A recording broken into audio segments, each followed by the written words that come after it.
kicked off my last live stream because I had to answer a phone call. My apologies. Hopefully some of you come back. Right now there are none of you. That's what happens.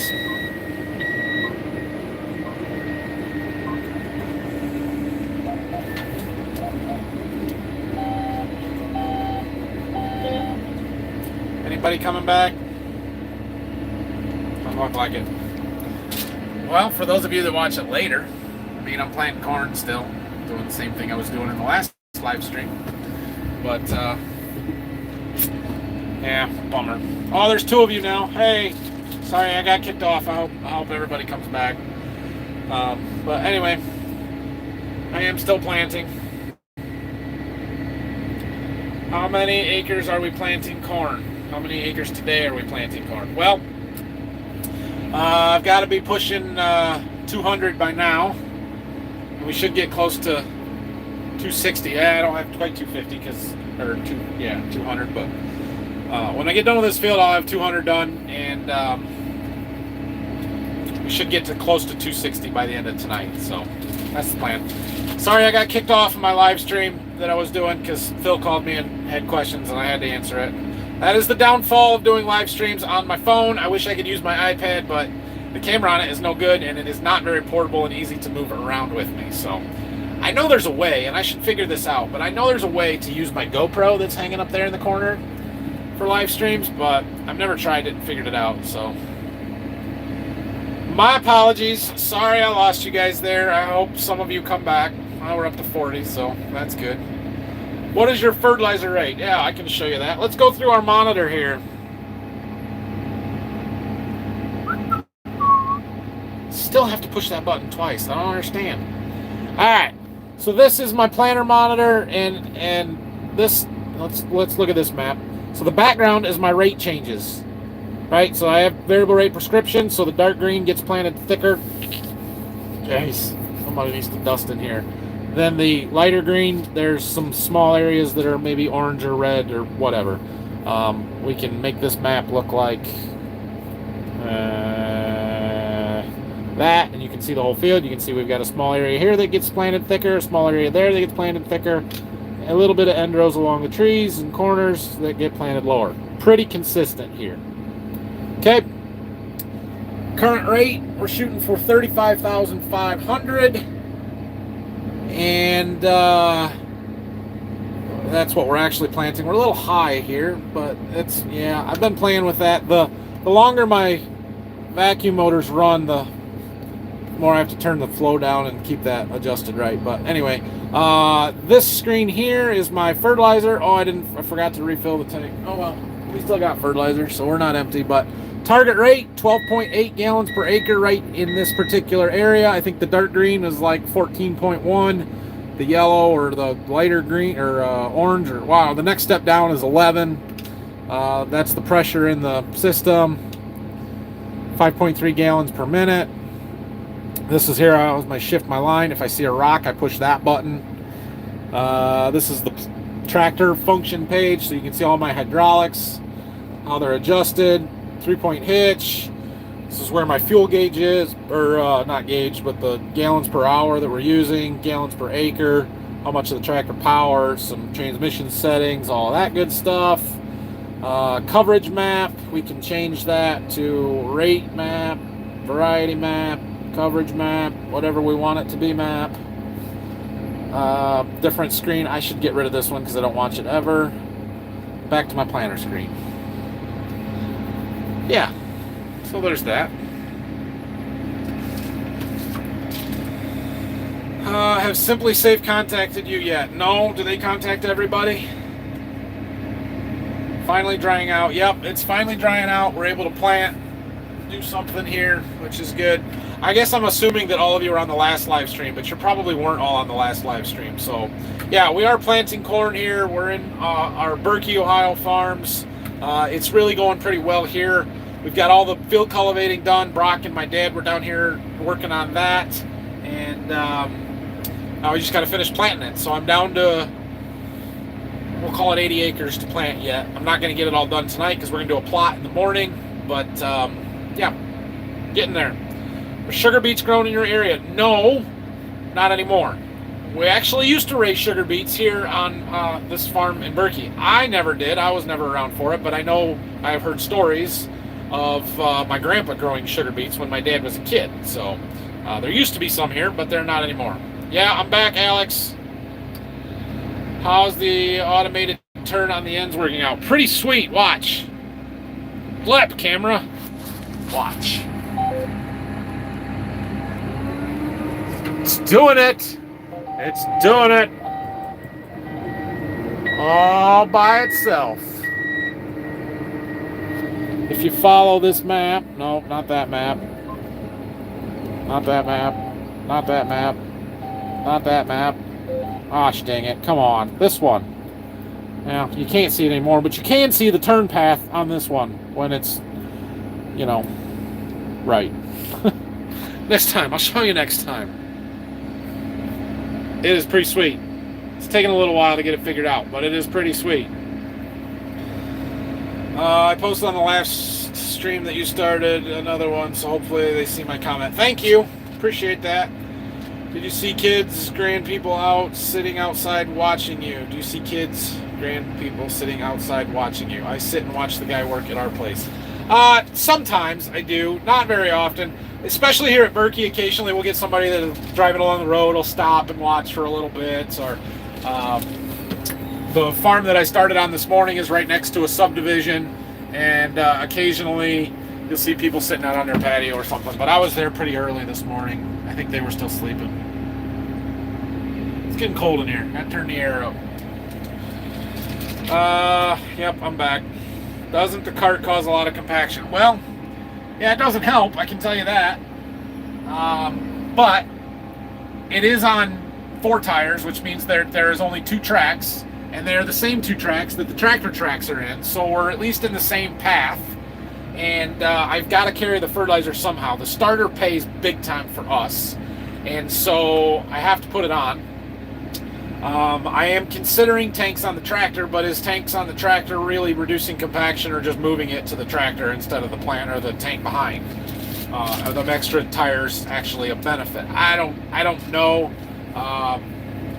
It's a double-edged sword kind of thing, but we need it. So where's Brock? Brock took off a little while ago. He was riding with me. If you go back and watch the first part of the last live stream, he was actually driving the tractor for a while. So the Brock rock button. That's right, the Brock rock button. Oh, there's Brock. If it was too wet to be in the fields last week when you had nothing to do, why didn't you wash the grain cart? Brock, that was your job. No, I don't have a tractor to put on it. All the tractors were hooked up to stuff. I considered it the one day. I did. But I was tired. Just joined this live stream, missed the first one. So, okay, well, I'm glad you could join this one. When will you be irrigation? Well, it's barely dry enough for us to be in the fields right now, so not anytime soon, especially when it rains next week. Now, the irrigation usually does not start until July. Reality is I will lay the pipe down basically as soon as I can, but I have to get this corn side dressed first, and I have to spray the early fungicide. I'm going to spray that field with the fungicide, V5 fungicide. So after that is done, we can lay pipe, middle of June. That said, it's still weather dependent, and if it rains all summer, we're not going to lay pipe at all, but it's unlikely that that will be the case. So give me a month. We are finished with corn and down to 6 to 8 acres of soybeans left in Central Iowa. Wow, you're doing really good, because Iowa's behind. I know that. And frankly, we're doing really good too compared to what Michigan and Ohio's numbers are. So yeah. Before I forget again, any progress on merch? No rush, but I do need a new hat. Yes, some progress on the merch. I have designs. We have stuff picked out of what our offerings are going to be. They're supposed to be making up some sample runs and sending them to me. I'm sure you guys will see them as soon as that happens. But I don't have a good date for you. You see it? Rock. And we left a little flag there. So now we know where it is. right. Would you use strip till in your area, and would it have a benefit to you? I would love to try strip till. We have never done it. There was a neighbor that tried it and does no longer do it. I think in this ground right here, this is where it would be perfect. I would love to be planting on strips right now and not have had to do any tillage. But it was way too wet last fall to get any strip tillage done. So, yeah, I think there's tremendous benefit to it. I think it's a great system, but I need to be able to do it and try it, and I have not had that opportunity yet. And so, yes and no, right? I cannot spend $150,000 or $200,000 to buy a strip till bar to try it. If I could rent one, I would love to. But we just, it's how do you make all that stuff happen? So, I'm working on it, I guess, kind of. When it comes to tillage tool, what makes trade a tool in for a newer model? Does tractor upgrades factor in? What would make us trade in a tool for a new one? Well, we are pretty slow to trade in tillage equipment, I guess you could say. Usually what happens when we trade tillage equipment is because we need to size it up. We've needed to get bigger stuff. So for example, when we back in the early 2000s, we did all of our tillage with a 4955 or an 8300. Those are like 200-ish horsepower tractors, front wheel assist tractors. In 2004, we bought a 9300, big four-wheel drive, 360 horse. That necessitated a need for bigger tillage equipment. And so we went from a 9-shank chisel plow to a 15-shank chisel plow, and we ended up having to take 2 off and pull it as a 13-shank, but still. And we actually took our field cultivator at the time, it was like 27, it's the old one that's sitting down here at our barn, and we added some extensions to the wings and made it 30 foot or 32 foot wide. And then we did again when we bought our 9510R. We went from 360 horsepower up to 510. We sold an old field cultivator that we had, and we bought the 45 footer. And then we bought the 2730 ripper and went to the 9-shank, the bigger one and stuff. And so that's what's driven the tillage tool upgrades. At some point, I'm going to want to do something different with our disc. A field cultivator upgrade would be really nice, but there's nothing wrong with the one that we have, so it's unlikely to happen. Yeah, that's the best answer I can give you there. Just curious, what is your process for figuring out what you're putting into your starter mix? Soil test, tissue sampling? No, actually, not soil test or tissue sampling. We use soil test to decide what our fall broadcast fertilizer is going to be. My starter mix is kind of more so of what I think the corn needs to get out of the ground and growing well. And phosphorus and zinc are big ones there. And then the other thing that I think our ground needs is some boron and sulfur. I know we need sulfur, and we need nitrogen. Nitrogen I can put on with our side dress, so I don't need a lot, but I need enough to get it from planting until the time that I side dress it. And the sulfur is the big one where I have no other way to put sulfur on. We do put some AMS in our fall broadcast, and there is some there, but I like putting sulfur in season or with the planter. I would love to do it in my side dress pass, but I can't do it with the anhydrous. So either we switch to liquid, which I don't want to do, or we find a way to put it on with the anhydrous, or I put it on with the planter. Right now I put it on with the planter. And so a large component of my starter is that sulfur component. I'm adding the zinc because we need the zinc. We're putting some phosphorus out there because the corn needs phosphorus. And it's not that we're lacking it in our soil, it's that cold and wet soils especially can tie up phosphorus, make it very difficult to get into the plant. So the more readily available we can put it right next to that seed, the more likely it is to get into that little corn plant and get it off to a good start. Same thing with that little bit of nitrogen there, just getting it next to the corn so that it doesn't have to go and search for it and find it throughout the whole soil profile. It just, boom, it's right there. And there's a lot of things I would like to do different with my starter program, but this is the best that I've come up with for right now. And we're trying a few things. So, hi Phil from Jackson. How long did it take you to go from farm to farm? Yeah, it took me 2 hours this morning. It was a long, slow trip with this tractor. 7R 350 to replace the 8430. Highly unlikely. It is amazing to me that they put that much power in a 7R tractor. I think you need to wait. Anything that I'm doing that I'm pulling that needs 350 horsepower, I need to wait to control it. Like, there is no way I would pull this planter with a 7R tractor. I know it have plenty of power, but I don't have the weight to control that tank when it's full of fertilizer and stuff. And the same thing with our vertical tillage tool, right? Like, I need the weight to control that stuff, and I don't see the fit for the 7R tractors like that. But I know they're there, and they're powerful, and yeah, crazy. But what I would really like to do is trade either the 8430 or the 8R, and get ideally another one of these. That's not going to happen. Oh no, we're out of seed. I'm getting low on seed. We got to go level our tanks out. But a 2-track machine would be awesome, or whatever. But another tracked tractor to plant beans with, to plant wheat with in the fall, to do some tillage with that disc, whatever. I just think there would be a ton of advantage there. So, all right, we got to check our seed tanks out. I knew we were going to be close on seed to finishing this field, so I think we just need to level them off a little bit. Gosh, why do I have to hit that button twice? Row 1 is out, which most likely means that we're just piled up wrong. Yeah.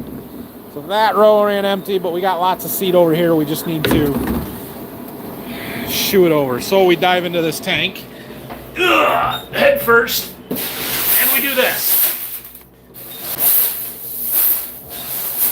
And we try and level it off the best we can. And then we got to open up the other one because we got to do the same thing, and we got to check and make sure that they're even. If they're not even, we use the bucket and we transfer some. Yeah, there's definitely more in there. Definitely. We'll grab our bucket. This is easier with 2 hands. You guys make everything difficult, you know that? Ugh.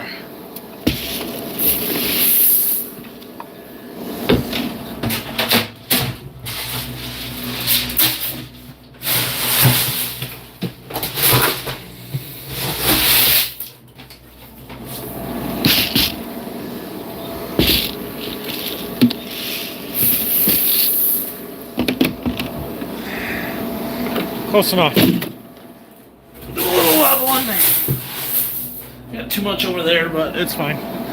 Okay, now we got to put our lids back on. These tanks actually get pressurized when the CCS fan is on that blows the seed from these tanks to each individual row. So we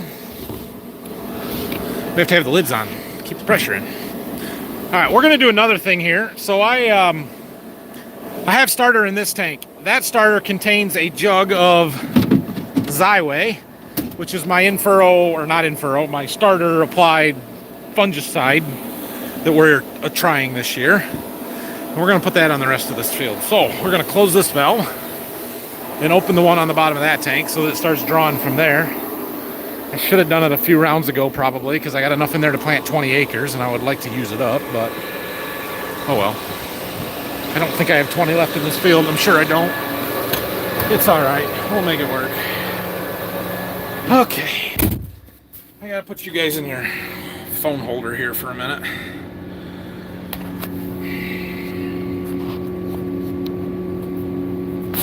All right. I came back for the ride. Good. I'm glad you came back for the ride. Okay. Let me get my monitor set up. I would show you, but it takes longer for me to show you than to just do it, so I'm just going to do it. Product application. Okay. Okay. Close. Okay. Work setup. Xyway. Got it. Good. Get it. Got it. Good. Turn on section control. Headlamp battery. Okay. Okay. Exits. Click the button. Click the button. Click the button. Buttons are clicked. Click the button. Buttons are clicked. Got it. Get it, got it, good.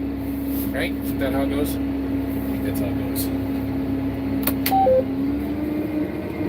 Rock was way off. Way off. These ends.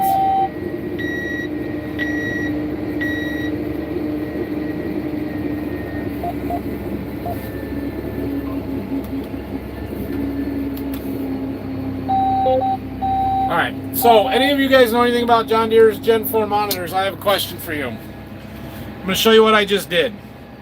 So I just added a new product, or we're adding this Xyway. So I needed to be able to document that I am now putting on Xyway, which means I added an operation, right? So I went into work setup, or I went into this and the equipment manager. I added this product application, and then in my work setup, I added this Xyway LFR, right? Because that's what we're putting on. I know I could add it to the starter blend. I don't want to do it that way because I want it to map it separate. Okay, so none of these changed. None of those changed. But my coverage map goes away. So now notice this. When we had that whole field planted, all of this over here is done, but it doesn't show it being done anymore. And the problem with that is that now my row shutoffs don't work on the end of the field. I don't like it. Somebody tell me how to make that not be that way without telling me to do a tank mix, because I don't want to do a tank mix.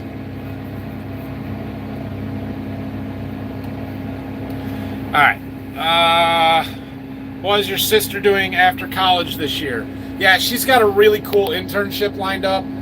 She's actually home for a few weeks right now, and I'm going to get her in one of these videos. I'm hoping she'll come ride with me, maybe tomorrow. But I'm going to let her explain it, not me, because that's her deal. What's the plan this fall for grain cart tractor? 835 on cart, or figure with having 18-inch tracks on the 8RX, you probably wouldn't put it on the cart. Actually, we are planning on putting this tractor on the cart, the 8RX. Yeah, it sort of depends on the fall, I guess, a little bit. If it's super dry this fall, it might go on the 8R just to keep some hours down on this tractor. But yeah, the intent is to put it on the 8RX. GPS rock. Yeah.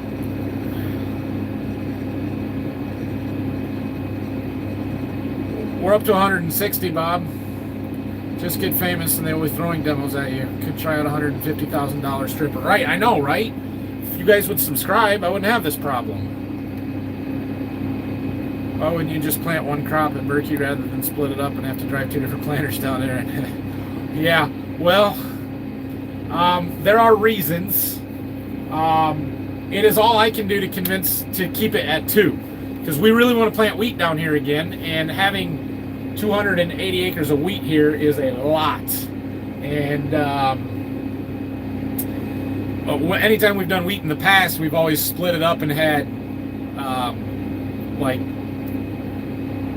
100 acres of wheat, or 80 acres of wheat, or 120, and then you've got another 160 of corn, and then you've got 280 of beans or something, and it's a nightmare of sprayer trips and combine trips and everything. And so it was a big deal when I got it down to 2 crops and just corn and beans.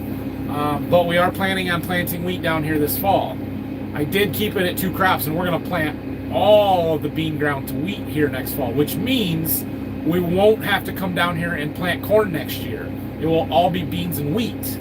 So that'll be kind of nice, but there's some rotational issues, there's some balance issues trying to keep our corn and bean acres the same, and our weather patterns are different here than there, and we've got grain storage issues and grain bins here that need to be used, and yeah, there's a lot of factors that go in there.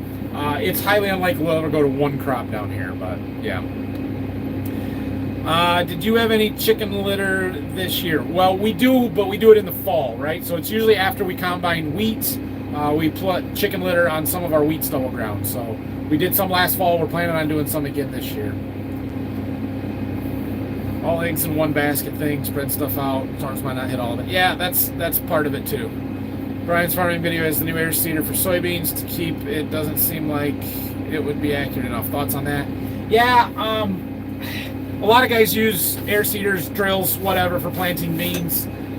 We went to that planter several years ago, 10 years ago, because I thought it does a better job with not only seeding rate and spacing and singulation, but depth control and keeping the seed where it needs to be and stuff. And it's no doubt a better row unit. The argument in question is, how critical is that on soybeans? You know, they're pretty good at compensating and adjusting to ground conditions that they need to. So I don't know. I like the planter, but I understand why guys use air seeders. They're a different row unit. They are better in certain ground conditions. They have their advantages. So, all right, we gotta go plant along this side over here, which means I'm gonna have to drive for a minute.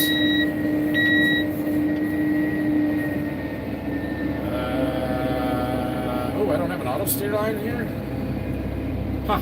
Don't have a line at all, so we gotta drive the whole side. All right, we can do that. We're gonna need a marker. Drop the planter. Straight rows. I know you can't see it, but they're straight. Let me get past this house, and then I'll at least pick the phone up so I can maybe read something.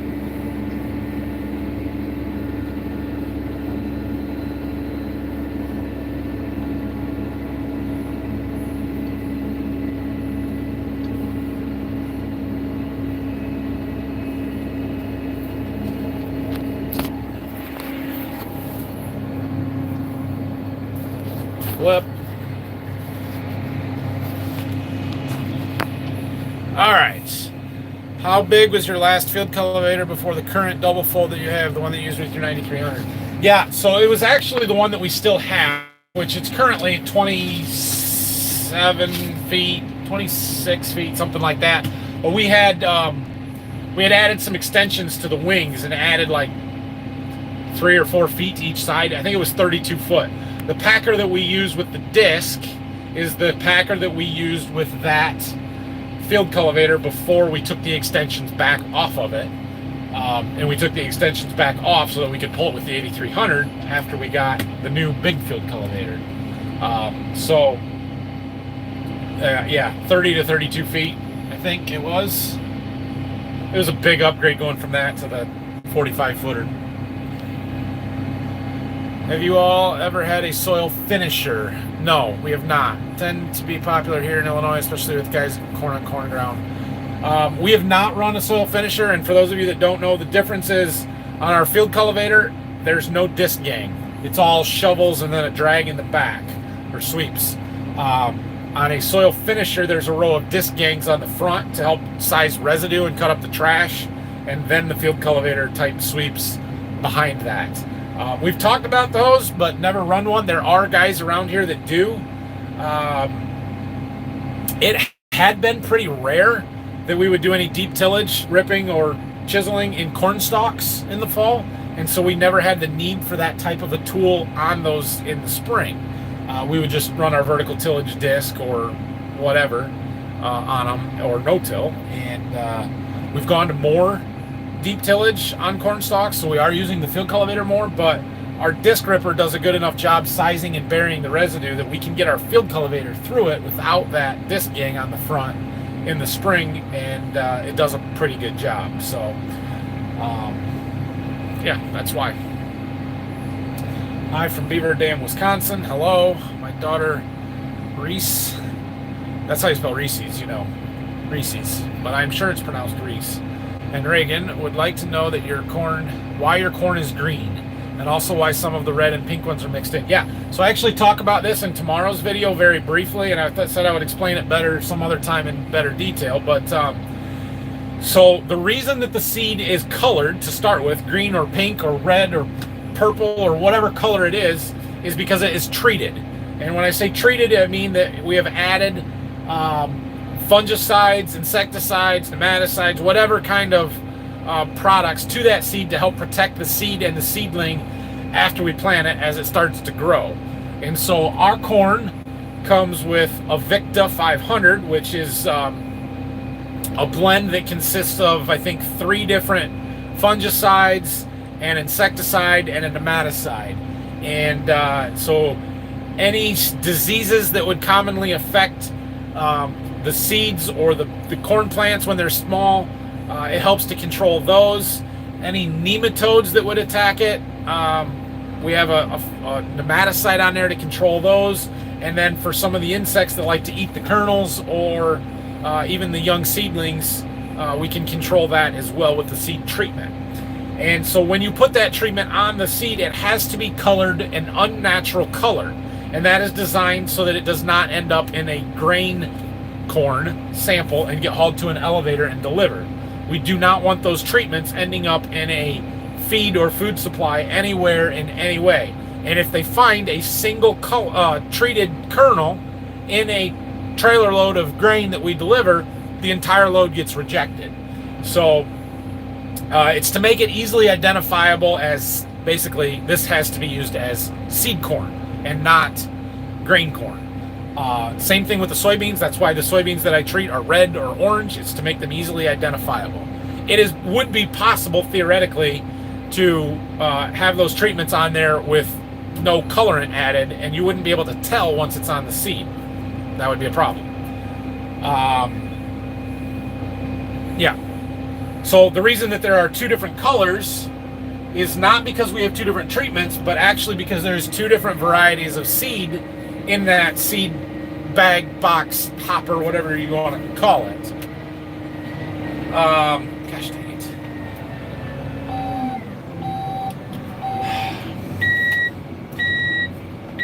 So so our seed is all has insect resistance traits, what you would refer to as genetically modified. Yes, our corn is genetically modified. It has a corn borer and a corn rootworm trait, most of it. That is designed to kill any corn borers or rootworms or corn earworms or western bean cutworm or anything that's going to eat my corn later in the season that I can't control with a seed treatment. I shouldn't say anything, but the common pests we can control with traits, BT traits. And in order to do that, the EPA requires us to plant a refuge. Basically a certain percentage of our corn that does not contain those traits so that the insects can continue to feed on it, and it is a way of preventing resistance. So if you had those traits in all of the corn in every acre everywhere, and all we did, all those bugs ever fed on was resistant corn, eventually they would develop resistance to that. By having some that are not traded mixed throughout the seed or throughout the field, those insects can feed on those untraded corn plants and grow and mate with other insects that may be feeding in the traded corn but be resistant to it and not die, and then their offspring will all be susceptible and not resistant and will die. So it's a resistance management tool. The refuge corn is the pink kernels and are the ones that do not contain that trait. Does it matter once it's in the ground to me which ones are which? Not at all, not even a little bit. It's just their way of showing that it's in there. It's a marker. Again, it's an identifier to make it easy for us to be able to tell, oh yeah, this is a blended refuge corn. Long answer, but that's the reason. Seed treatment in the different color is basically a sacrifice seed for us. Yes, it is the refuge. Hit the 3 lines. Switch to the Xyway, to the corn layer. Oh, no, that won't work. I don't think. I'll try it. No, that doesn't work because that's the corn map that's showing.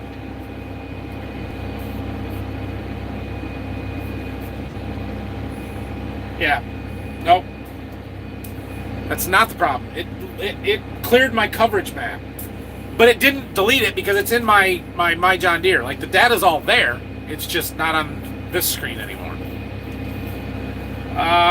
One way is a tank mix. The other way would be to add your fungicide before you started applying and change the rate from 0 to the actual applied. If you go into your setup, that's what I should have done. Yep. that right there. Thank you, Matthew. Load your previous coverage under work history. I'll have to find that one. How much 03B96 will you be planting? I planted 32 bags a while ago, but that's all we're planting of that. That's that candy corn. The issue with it is standability. It does not have very good stalks, and so I cannot plant a huge amount of it. I can plant some of it and manage that, but I didn't want to do too much. What's up, Nathan? Glad to see you back in that field with that sweet 8RX. Yes, I'm glad to be back in it. You still have grain in your bins? Yes. Not a lot, but we do still have some corn in the bins. I think Phil said 10, 15,000 bushels, something like that. Some of it's priced. I don't think all of it is. I don't know. We have some. Let's get to the important stuff. You're a seed guy. Recommendations for sweet corn in a home garden. Yeah, I'm pretty partial to the Roundup Ready stuff. So I've been planting that. I bought a bag of Remedy this year. Yeah. I've heard good things about Anthem 2 and Obsession 2. In the non-Roundup Ready stuff, I really like Serendipity and Jackpot. Those are my go-tos.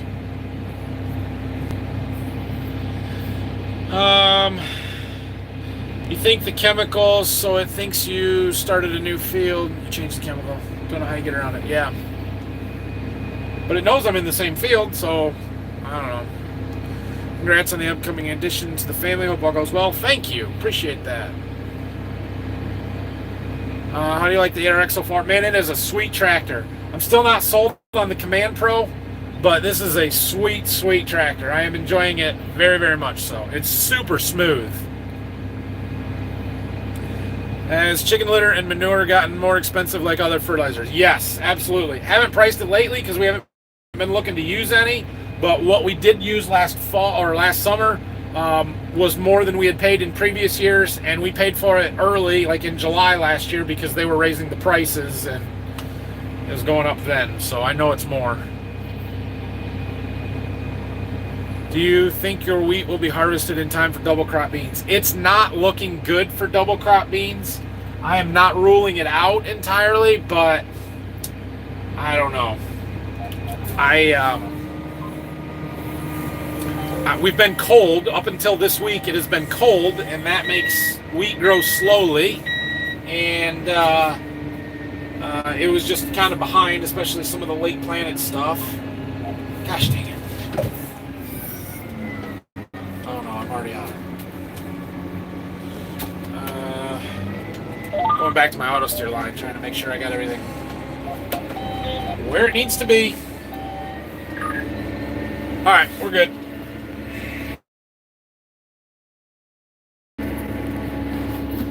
Okay.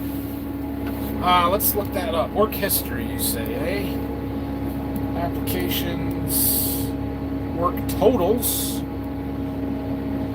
I don't have a work history button. Work totals. Field totals. Even that has been reset. It's like it started a new field, and I don't know why.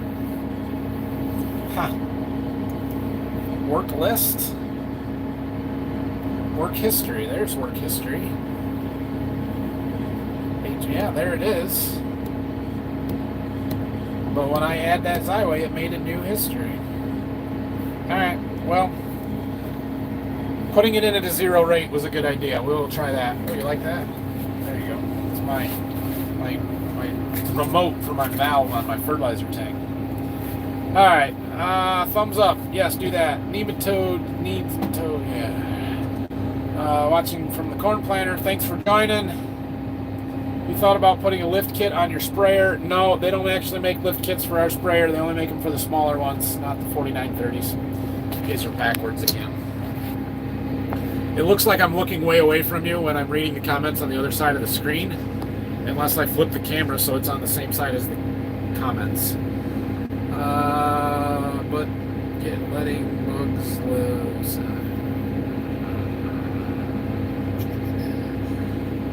Joining from Florida again. You mentioned you started planting the first field in Berkeley, close, behind the new houses. Is that the field with the ATV problem? How did that work out?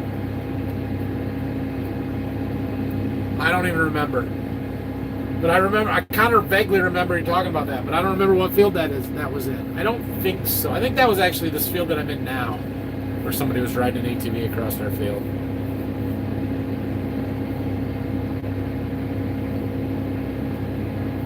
I like your daily posting conversation style. Your videos better quality than the others. Either jump around or rely on side topics for content. Thank you. We all have our own style, and there's a niche for everybody, I guess.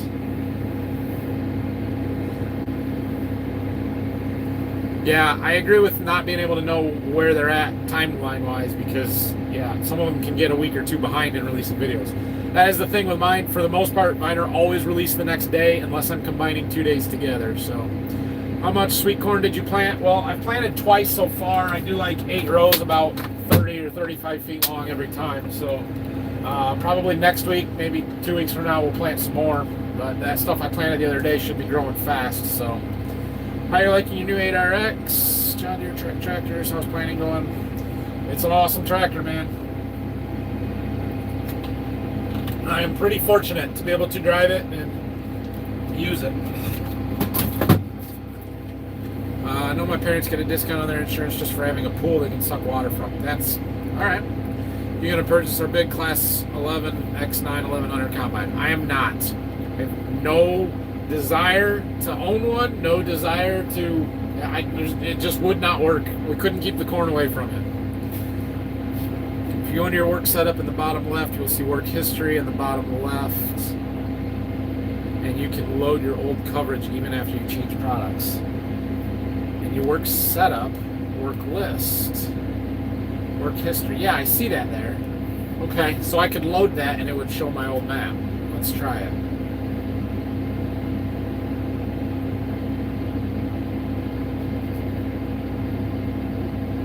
Yeah, that worked. Thank you. Thank you. That was very helpful. Isn't a proper sweet corn patch when 30 feet line need 24 rows? Well, yeah, there is that. All right, my seed bin is almost empty, but we have 1 round left to plant in this field. I think we're gonna make it. I don't know. It's gonna be close. Close. I knew it would be. You up for a live stream light challenge from a 9RX in Clyde, Ohio? That's maybe doable. If you're in like Iowa, I will lose. I actually have some competition tonight. Oh, I did. He quit. The neighbor is working across the road and they just pulled into that field like 15 minutes ago or so. But the tractor is parked now. I was looking forward to that one too, dang it. Your problem is I got to stop and load seed and fertilizer pretty soon. And I don't have to have lights for that. I'm probably going to have to end the live stream here because I have to get out and load seed and fertilizer. Plus, we've been at this for like almost 2 hours if you combine both videos. So, yes. And it makes my... Oh, thank you so much. It makes my row shutoffs work again. That is what I needed. Thank you. All right. Hi, joining from Iowa. Yes, all the farming videos that I watch, I like you the best. Thank you, guys. How many gallons of fuel an acre does the tractor use? Right now, 3/10. 3/10 of a gallon per acre. Congrats to Matthew. Yep, thanks, Matthew. All right, guys, 5-minute warning. Maybe they went home for dinner and we'll be back. It's possible. They are parked right next to the house across the road up there, so...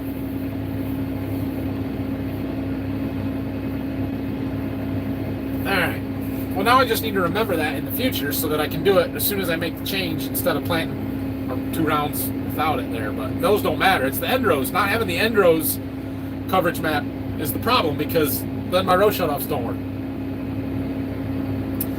If you stop the live food, who are you going to talk to? I mean, I talk to myself all day anyway. It's just whether there's somebody typing back or it's just into the camera. So, plus I should probably update you guys for tomorrow's video because like I haven't recorded anything in over 2 hours, and yeah, I had started this field by then, but now I'm gonna finish it. So you got the auto steer figured out. I see, finally. The auto steer. Oh well, I was That was more so as I was freehand and driving the passes next to the edge of the field here. Yeah. Flip, blip. See that wheat field? I plant 2 passes along the edges of the field, and that field does not perfectly line up with my auto track rows, so I had to freehand them. Anyway. When it comes to upgrade sprayers, do you think you can justify a Hagie sprayer? Yes, I do think we can justify a Hagie sprayer. I do not know that we can justify a brand new Hagie sprayer. So finding a year or 2 old used one would be awesome. Finding it will be a very big challenge when that time comes. So we'll see. Sprayers are kind of like planters, where there's a lot of options and upgrades that you can get and things that I would probably want on a sprayer, and I don't know how common they are on used ones and stuff. I asked my salesman at John Deere the other day, I said, so the new sprayers that you guys sell, how many of them have Exact Apply on it? Which is John Deere's really nice upgrade for sprayers that allows you to do individual nozzle control and turn compensation and all kinds of really cool things that come with that. But it's a $60,000 option on a 120-foot boom. So how many of your sprayers sell that? He said all of them.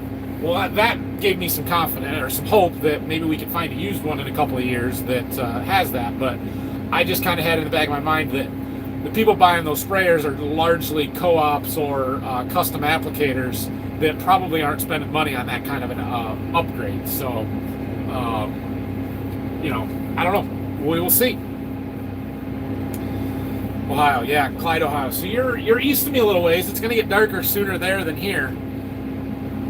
But I think I'm going to have to end this before that lights are going to be necessary. So, sorry, man. Oh, the auto turning. Yes, I did get the auto turning figured out. We've been using that most of the day. Watch tomorrow's video. What do you think about our big 9R 590 big four-wheel drive tractor with our new 13.6 liter PowerTech diesel 830 inch? Yeah, all right. Well, I hear very good things about the 13.6 liter, mostly from the X9 combines. But it was, you know, pretty easy to improve on the 13.5, so, you know, there's that. Yeah, those new 9Rs are sweet tractors. My neighbor up to Waldron, who is the same guy that bought the 9RX or the X9 combine, I see has a 9RX 640 pulling one of his high-speed discs. So yeah, I saw one around. They're sweet machines. I would love to own one, but that is far from the top of the list. Far from the top of the list. Thanks for bringing along for the ride. Glad I got to catch you on the live stream. You're welcome. Any chance of another plow day with the Steiger tractor and moldboard plow? Maybe. The Big Bud, I assume you mean, and the giant plow. Yeah, they do that plow day every year. Whether that tractor is there or not, I have no control over. So we'll check it out. It's probably the first weekend in August would be my guess. Thanks for the live stream. Look forward to tomorrow's stream. Tomorrow's video. There won't be a live stream tomorrow. So thanks for watching, everybody. Have a great night. This was a long one. Sorry for the double live stream thing. It's just I got kicked off and I had to answer a phone call, and it happens. It is what it is, but we will have a video out tomorrow. It will probably be a long one, so enjoy that. And make sure you hit that subscribe, like button, all that good stuff. We'll see you guys tomorrow. I'm going to read this one more. Marcus, I wish John Deere would have kept the Cummins in the second biggest model. Now you have to go to the biggest model if you want the Cummins before the two biggest. Yeah, well, I mean, quite frankly, I'm surprised they used the Cummins motor and not a Deere motor. I've heard rumors of a bigger Deere motor coming, a 15-something liter maybe. I don't know. But the Big Bud 747 is now in Montana. Yes, but there are lots of other Big Buds. Are you thinking about putting more horsepower into the ARX? No, I am not. I don't need all the horsepower that it's got. So, not everybody. We'll see ya.